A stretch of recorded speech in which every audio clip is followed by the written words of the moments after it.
Clearwater makes more sense when you treat it like 4 different days instead of one long beach marathon. In this video, you'll do Beachwalk and Pier 60 first, then Sand Key Park and Clearwater Marine Aquarium, then a downtown switch around Coachman Park, and finally a quieter North End finish. If it's your first time here, don't stress. The route is easy once you see how the beach side and downtown side fit together.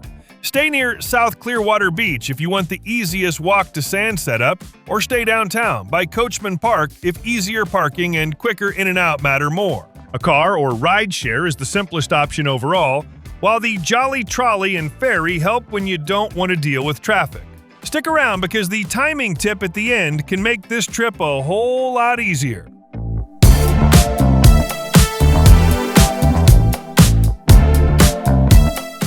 Day 1. Beachwalk, Pier 60, and the South Beach Core. The first morning belongs outside. Before breakfast, walk Beachwalk while the beach still feels like it is waking up instead of performing. This is the easiest way to understand Clearwater Beach before the crowds and carts and rental umbrellas start competing for your attention. Beachwalk sits just south of Pier 60, and that little fact helps more than it sounds like it should. In 10 quiet minutes, you can read the whole setup. The water is on one side, hotels and restaurants are on the other. The main beach core starts to make sense, which means the rest of the trip gets easier. Once you've got that orientation, go eat at Clear Sky Cafe on Mandalay Avenue.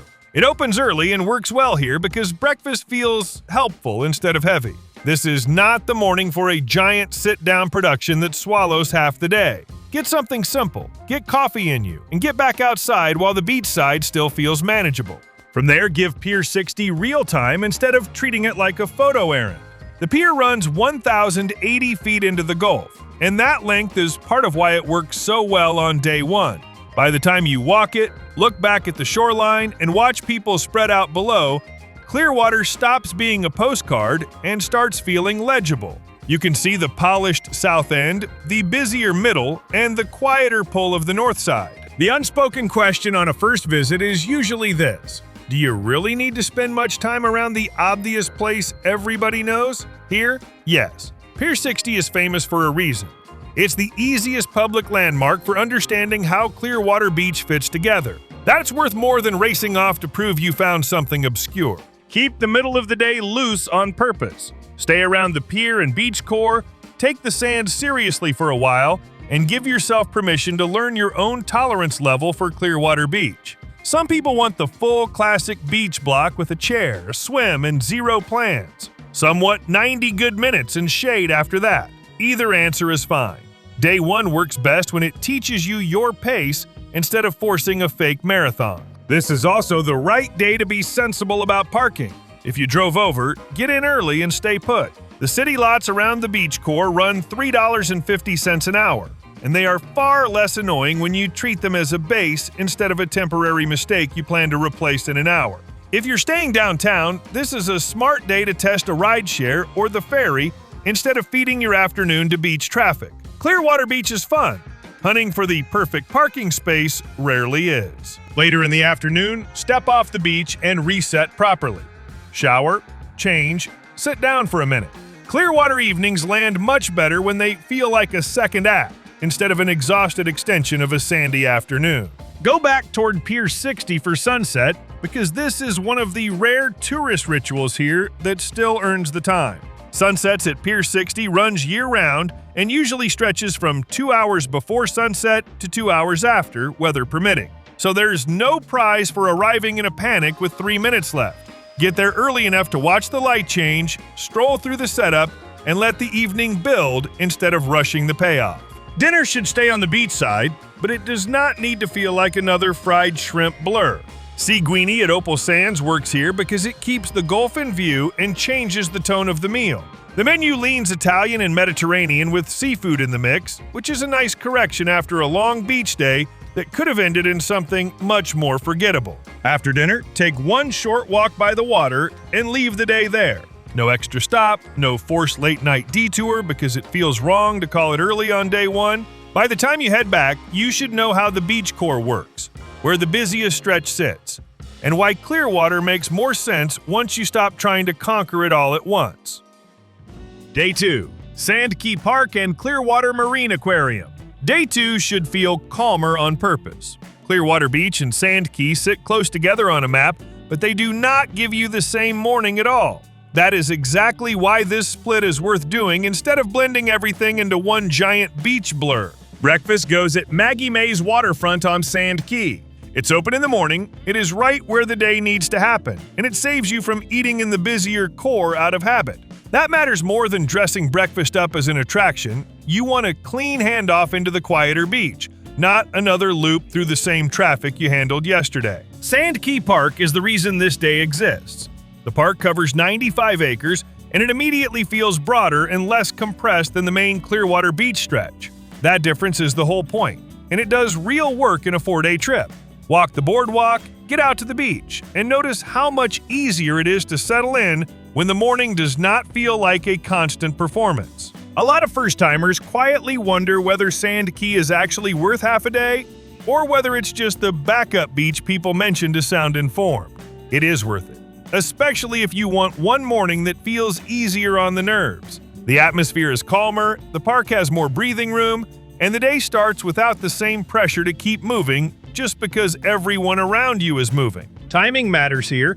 Sandkey is open from 7 a.m. to sunset, and the smartest version of this stop is the earlier one. Use the quieter part of the morning while the light is softer and the sand is not trying to cook your feet yet. Parking is pay station parking and card only, so this is not the place to arrive flustered and start digging for cash. Bring water, keep your setup simple, and do not over-rent or overpack unless you know you are staying put for hours. By early afternoon, shift away from the beach completely and go to Clearwater Marine Aquarium. Frame this as a rescue and rehab stop first, and the visit lands much better. It is a working rescue, rehabilitation, and conservation facility, and that mission is exactly why it belongs in this itinerary. That mission changes how you move through the place. You're not just wandering from tank to tank because that's what one does in an aquarium. You're looking at rescue work tied directly to local marine life and the bay around you. The Ruth and J.O. Stone Dolphin Complex alone gives you a sense of the scale. It has 5 pools and 1.5 million gallons of filtered Clearwater Bay water. Still, the better reason to be here is that the space actually has a purpose beyond display. The practical note matters too. Regular hours are currently 10 a.m. to 5 p.m., with last entry 30 minutes before closing. Do not give Sandkey your entire day and turn the aquarium into a rushed lap just because the beach looked too comfortable to leave. This is one of the few indoor parts of the itinerary that genuinely earns your attention. This is also where the timing tip from the opening starts to matter, even if the full version is still coming. Clearwater is easier when you catch it in the right season. Day 2 makes that especially obvious because a quieter beach and a rescue-focused afternoon both get better when the whole area is under less pressure. For dinner, stay over on Island Estates and go to Island Way Grill. It keeps you on the water but changes the mood from yesterday. That switch matters by now. Another promenade dinner right after another beach day would start making the trip feel copied and pasted. Here, the evening feels more tucked in and a little more removed from the busiest beach strip. On the drive back over the causeway, or the ride back if somebody else is doing the work, notice how different Clearwater already feels from day 1. It should be getting bigger in your head by now. Not bigger in a theme park way, bigger in the sense that you have already seen 2 different versions of the place, and neither one canceled the other out. Day 3, Coachman Park, Cleveland Street, in downtown Clearwater. This is the day to change the rhythm before breakfast even shows up. If the Clearwater Ferry is running on your dates, use it in the morning. It currently connects downtown Clearwater, Clearwater Beach, and Dundon from Thursday through Sunday, and walk-ons are welcome if there's space, though reservations are encouraged. That makes it more than a cute extra. It is a genuine traffic saver, and it gives the day a better opening than sitting in beach bridge congestion with coffee going cold in the cup holder. If the ferry's not running, just drive downtown early and park there.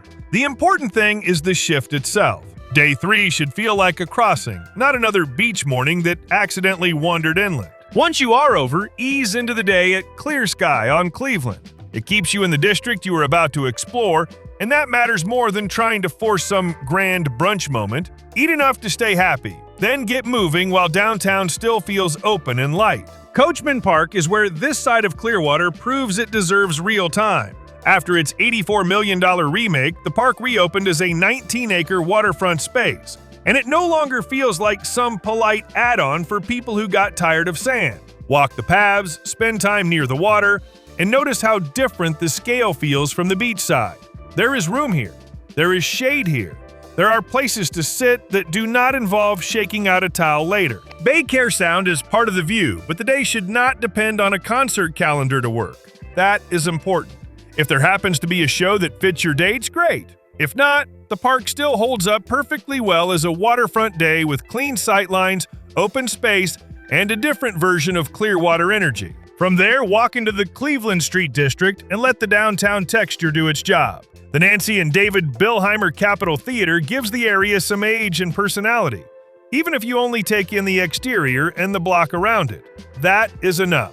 Downtown Clearwater does not need a sales pitch about hidden genius. It just needs time on foot so you can feel that this trip has moved into another gear. The other unspoken question is whether downtown is really worth one of only 4 days. Yes, because this is the reset day. That is different from a headline day, and it matters just as much. If every day in Clearwater tries to scream louder than the last one, the trip gets dull in a hurry. This section works because it gives your eyes and your timing a new job. The practical payoff here is excellent too.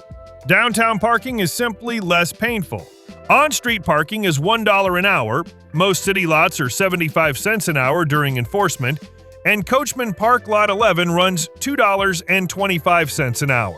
Most downtown city lots other than Lot 11 also go free after 6 p.m. and on weekends. That means you can park once, walk properly, and stop doing beach lot arithmetic in your head every time you think about one more stop. If you want a little more motion before dinner, linger by the harbor or take a second waterfront pass through Coachman Park late in the day. The light shifts nicely here, and it feels different from the more obvious beach sunset routine.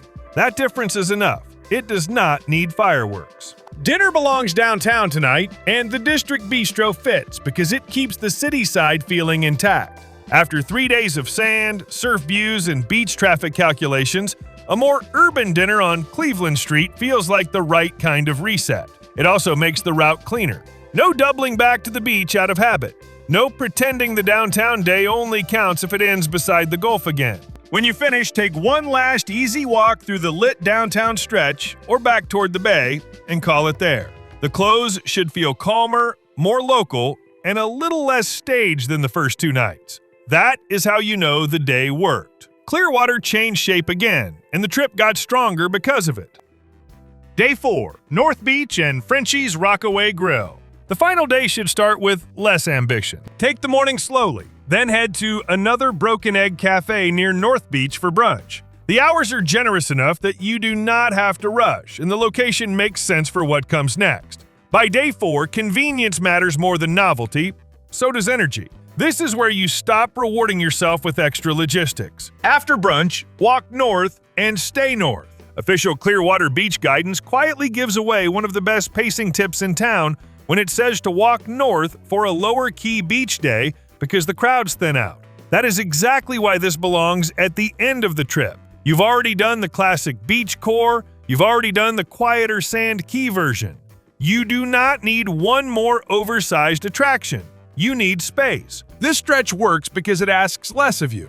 Bring a towel, go in the water if it looks good, sit longer than you think you should, and let the trip exhale. Some travelers get nervous when a final day stops trying so hard. They think they're missing something. You are fine.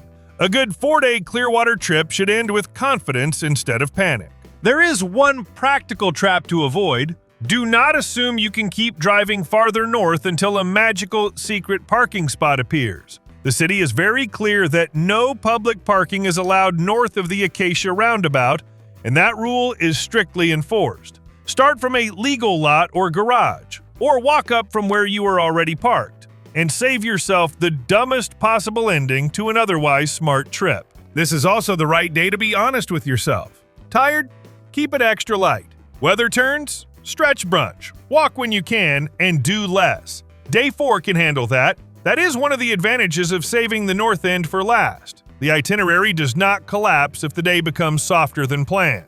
For the farewell dinner, Frenchie's Rockaway Grill makes sense because it feels relaxed, beachside, and appropriately local without turning the final night into a dress-up exercise. By now, that usually lands better than one more polished reservation. Get the beachfront setting, get one last easy meal, and let the atmosphere do the work. After dinner, take a final shoreline walk and keep it small.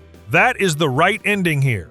No speech, no giant encore, just the beach, a quieter stretch of it, and the satisfying feeling that Clearwater gave you more than one version of itself before the trip was over. If the goal is to make Clearwater feel easier, not just hotter, aim for late spring after the heaviest spring break rush, or for early fall once school is back. In practical terms, that usually means looking hard at May or June, or at the early fall stretch when the beaches are less packed but the weather is still beach-friendly. The regional tourism guidance points to May and June as a strong shoulder window before peak summer pressure, and it also notes that beaches are busiest around spring vacation near Easter and tend to be less occupied in fall when kids are back in school. Get that timing right, and the same 4 days feels smoother from the start.